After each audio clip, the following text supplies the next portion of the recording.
سوال: کیا مرد و عورت کے لیے تنہائی میں ننگے کھڑے ہو کر غسل کرنا جائز ہے؟ قرآن و حدیث سے وضاحت فرمائیں۔ بسم اللہ الرحمن الرحیم۔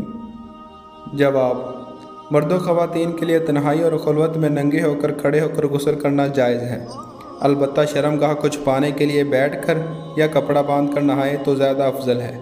ابو ہریرہ رضی اللہ تعالیٰ عنہ سے روایت ہے کہ آپ صلی اللہ علیہ وسلم نے فرمایا، بنی اسرائیل ننگے ہو کر اس طرح نہاتے تھے کہ ایک شخص دوسرے کو دیکھتا، لیکن موسیٰ علیہ السلام تنہا پردے سے غسل فرماتے۔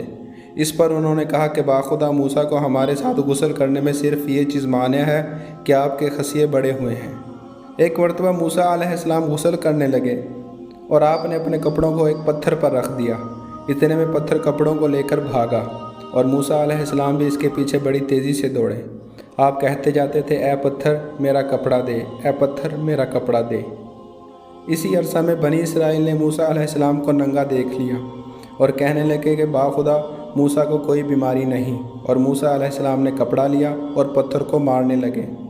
ابو ہریرہ رضی اللہ تعالیٰ عنہ نے کہا کہ باخدا اس پتھر پر 6 یا 7 مار کے نشان باقی ہیں۔ صحیح بخاری حدیث نمبر 278۔ اس حدیث سے علماء کرام نے استدلال کیا ہے کہ اگر علیحدگی میں ہو تو ننگے ہونا جائز ہے۔ امام بخاری رحمۃ اللہ علیہ نے خلوت تنہائی میں ننگے نہانے کو جائز کہا ہے، لیکن سطر ڈھانپ کر نہانا افضل قرار دیا ہے۔